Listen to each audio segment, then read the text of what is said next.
सभी को नमस्कार, स्वागत है आप सबका। रूल नंबर 44 पॉकेट रॉकेट हमारी किताब का। और एक बहुत बेहतरीन सी ये किताब, इसकी एक बहुत बेहतरीन सी पूरी एक्सप्लेनेशन की सीरीज। एक एक रूल को हम बड़े अच्छे से आपको समझा रहे हैं, सिखा रहे हैं, पढ़ा रहे हैं।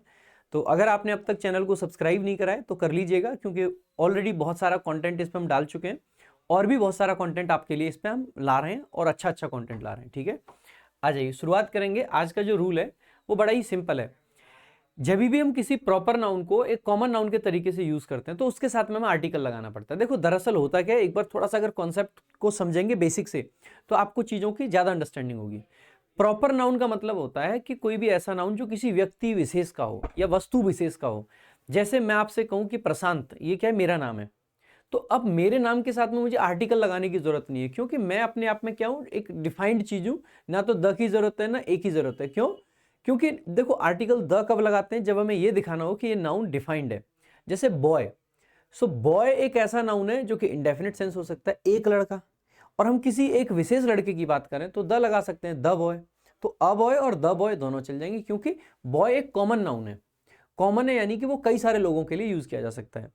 बट प्रशांत एक प्रॉपर नाउन है। अगर एक प्रॉपर नाउन है तो इसके साथ कोई आर्टिकल की जरूरत नहीं है, क्योंकि इसको हमें ये बताना ही नहीं है कि ये डिफाइंड है या नहीं है, बिकॉज कोई भी प्रॉपर नाउन अपने आप में डिफाइंड होता है। इसीलिए सामान्यतः हमारा जो कॉन्सेप्ट बनता है वो ये बनता है कि जब हम व्यक्तियों के बात करते हैं तो व्यक्तियों के नाम के साथ में या स्थान के नाम के साथ में कोई भी आर्टिकल हम नहीं लगाते हैं। लेकिन बस आपको ध्यान इतना सा रख लेना है कि अगर कहीं पे किसी व्यक्ति या स्थान के नाम को, किसी व्यक्ति या स्थान के नाम को एक कॉमन नाउन के तरीके से यूज किया जाए तो ऐसे केस में उसके साथ में आर्टिकल्स आते हैं। अब आप कहोगे सर कॉमन नाउन कैसे? देखो जैसे मैंने कहा कि एक एग्जांपल जो बहुत ज्यादा कॉमनली यूज होता है, जैसे बोल देते हैं लोग किसी व्यक्ति के बारे में, ही is a Hitler, he is a Hitler. वैसे हिटलर तो एक व्यक्ति का नाम है, तो हिटलर तो प्रॉपर नाउन है, तो उसके सामने आर्टिकल ए नहीं आना चाहिए। लेकिन यहाँ पे ए इसलिए आ रहा है क्योंकि हिटलर यहाँ पे ऐसे नहीं कह दिया कि ये व्यक्ति हिटलर है। नहीं, वो व्यक्ति हिटलर नहीं है, वो व्यक्ति हिटलर जैसा है। जैसे कि अगर हमें ये कहना हो ये व्यक्ति लड़का है तो ही इज अ बॉय। हम ये कहें कि ये एक टीचर है तो ही इज अ टीचर। हम ये कहें कि ये एक इंजीनियर है so he is an engineer. और हम ये कहें कि यह एक हिटलर है तो ही इज अ हिटलर। इसी तरीके से हमें ये मतलब क्या होता है कि जब हम किसी व्यक्ति को एक कैटेगरी बना देते हैं, तो जब हिटलर को जैसे जो लोग पढ़ाते हैं वो टीचर कहलाते हैं, जो लोग इलाज करते हैं वो डॉक्टर कहलाते हैं, ठीक है, जो लोग पढ़ते हैं वो स्टूडेंट कहलाते हैं। वैसे ही जो लोग थोड़ा सा क्रूएलिटी की तरफ चले जाते हैं, जो क्रूअल हो जाते हैं, जो लोगों के ऊपर अत्याचार करते हैं, तो वो हिटलर कहलाते हैं आजकल। तो हिटलर वैसे ओरिजिनली तो एक नाम हुआ करता था, लेकिन धीरे धीरे हिटलर एक कैटेगरी बन गया है। अब जैसे पुतिन ने अपने यहाँ पर अत्याचार किया, ठीक है, तो लोग कहने लग गए कि पुतिन इज अ हिटलर।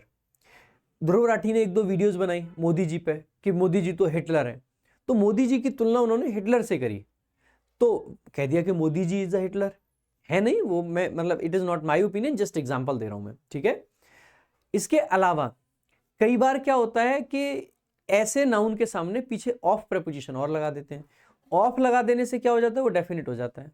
जैसे कह दिया कि पुतिन तो रसिया का हिटलर है। अब रसिया में 50 हिटलर तो नहीं है, एक ही है, तो वो डेफिनेट हो गया। So Putin is the Hitler of Russia. तो आपको क्या याद रखना है, जब किसी भी कॉमन नाउन को इस तरीके से यूज किया जाए जैसे कि वो एक कैटेगरी है, तो ऐसे केस में हम आर्टिकल लगाते हैं। अगर उस नाउन को पे ही सेंटेंस को खत्म कर रहे हैं तो वहां पे आर्टिकल ए या एन आ जाता है। और अगर उस नाउन पे खत्म ना करके हम उसके पीछे ऑफ लगा के डिफाइन कर रहे हैं कहाँ का, जैसे हमने कह दिया कि यार ये मोहन है और ये एक सलमान खान है, ये मान लो कि ये सलमान खान है, तो ही is a Salman Khan, personality wise he is अ सलमान खान। लेकिन अगर मैं ये कहूँ कि ये हमारे गांव का सलमान खान है, so he is the Salman Khan of our village. तो इस तरीके से कह देते हैं। जैसे पाकिस्तान वालों, जैसे कोई एक नॉर्मल कंपैरिजन कर रहा है, वो कहे यार बाबर आजम तो पूरा विराट कोहली है, सो बाबर आजम इज अ विराट कोहली। पाकिस्तान वाले जैसे कह देते हैं कि ना पाकिस्तान का कोहली कौन है, Babar Azam, so Babar Azam is the Virat Kohli of Pakistan. यानी कि वो भिखारियों का, सॉरी गरीबों, सॉरी पाकिस्तान का विराट कोहली है ना, बाबर आजम। ऐसे कंपैरिजन कर देते हैं। ऐसे ही शहरों का भी कंपैरिजन हो जाता है, ठीक है। शायद अहमदाबाद को मैनचेस्टर ऑफ इंडिया कह देते हैं कि भाई ये इंडिया का मैनचेस्टर है। तो मैनचेस्टर यानी जो भी अच्छी सिटी है उसको एक मैनचेस्टर बोल दिया, जो बिजनेस वालों लोगों के लिए होती है उसको बोल दिया। ठीक है, तो इस टाइप से शहर के नाम भी हो सकते हैं और व्यक्तियों के नाम भी हो सकते हैं। जैसे समुद्रगुप्त को इंडिया का नेपोलियन बोल दिया जाता है, so Samudragupta is the Napoleon of India. ठीक है, तो इस तरीके से होता है। तो ये सारा यही बता रखा है। और इसका स्ट्रक्चर जनरली क्या बनेगा कि एक सब्जेक्ट आएगा आपका, फिर इज एम आर सामान्यतः आता है, वॉजवर भी आ सकता है, और फिर ए या एन आ जाएगा और प्रॉपर नाउन पे एंड कर देंगे। ठीक है, लेकिन अगर इस प्रॉपर नाउन के पीछे ऑफ आ जाता है तो फिर यहाँ पर आर्टिकल कौन सा आ जाता है, द। तो ये विशेष बात याद रखनी है। जैसे किम जोंग उन इज हिटलर लिखना गलत हो जाएगा, क्योंकि ये नहीं कह सकते कि वही हिटलर है, नहीं। ये तो इस सेंटेंस का मीनिंग पता है क्या बनता है? इस सेंटेंस का मतलब ये है कि किसी को पता नहीं हिटलर कौन है, लोग सर्च कर रहे हैं कि हिटलर कौन है, हिटलर कौन है, हिटलर कौन है। फिर कहा अरे पता चला ये है हिटलर। तो ऐसे मूवीज में होता है ना कि एक व्यक्ति कोई फेमस हो गया, जैसे लाइक अभी मैंने रिसेंटली एक मूवी देखी थी, साउथ की थी, बगीरा। ठीक है, तो बगीरा जो कि लोगों को, मतलब जो क्रिमिनल्स हैं उनको मारता है। अब लोग सर्च कर रहे हैं कि बगीरा कौन है, फिर पता चलता है कि ये जो एसीपी था यही बगीरा है। सो द जो भी एसीपी था उसका जो भी नाम था, so the ACP is Bagheera. तो हम कह सकते हैं वहां पे ए लगाने की जरूरत नहीं, क्योंकि वो एक बगीरा नहीं है। लेकिन हम कह सकते हैं कि जो किम जोंग उन है वो हिटलर थोड़े ना है, वो और हिटलर सेम व्यक्ति नहीं है, वो हिटलर जैसा है, वो हिटलर जैसा है, इसीलिए हमें इसको क्लास मतलब कैटेगरी के तरीके से ट्रीट करना चाहिए। So Kim Jong Un is a Hitler. लेकिन अगर इसके पीछे नॉर्थ कोरिया लिख दिया है तो ए से काम नहीं चलेगा, अब की बार फिर क्या लगाना पड़ेगा, is the Hitler of North Korea.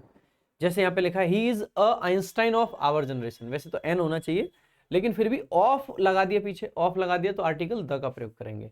So the Einstein of our generation, इस जनरेशन का आइंस्टाइन है। ऐसे ही प्रशांत इज विराट कोहली, तो प्रशांत और विराट कोहली अलग है। So Prashant is a Virat Kohli, जो अच्छा खेल लेता है आजकल उसको विराट कोहली कह दिया है ना। तो ये आपको ध्यान रखना है। इस पर बहुत ज़्यादा प्रीवियस ईयर क्वेश्चंस आते नहीं है, तो वो हमने रखा भी नहीं है। ठीक है, तो इसको यहीं तक रखेंगे। बाकी भाई वीडियोस अगर आपको हेल्पफुल लग रही हैं, आपके रिवीजन में हेल्प कर रही हैं, और देखो जिस तरीके से अभी सीजीएल का एग्जाम चल रहा है, अभी मेंस का भी पेपर हुआ, अगर आप इस सीरीज को ढंग से फॉलो कर लोगे ना तो आपका ग्रामर का क्वेश्चन गलत नहीं होगा, ये मैं गारंटी दे सकता हूं आपको। इस सीरीज को भी ढंग से फॉलो, कुछ भी पढ़ते रहो, अल्टीमेटली ना योर गोल शुड बी कि हमें अल्टीमेटली पढ़ाई करनी है, स्टडी करनी है। और अगर आप स्टडी को लेके डेडिकेटेड हो, चीजें करते रहते हो, तो यार बहुत आसान है, चीजें बहुत आसान है, चाहे वो एग्जाम हो चाहे वो कोई और चीज हो। तो चीजें उतनी मुश्किल नहीं है जितनी लोग समझ लेते हैं, but it's up to you कि आप बेहतर तरीके से चीजों को पढ़ें, बेहतर तरीके से चीजों को सीखने का प्रयास करें। ठीक है, बाकी आज के लिए और अभी के लिए इतना ही, मिलेंगे मेरे भाई अगली वीडियो में। थैंक यू सो मच, जय हिंद, जय भारत।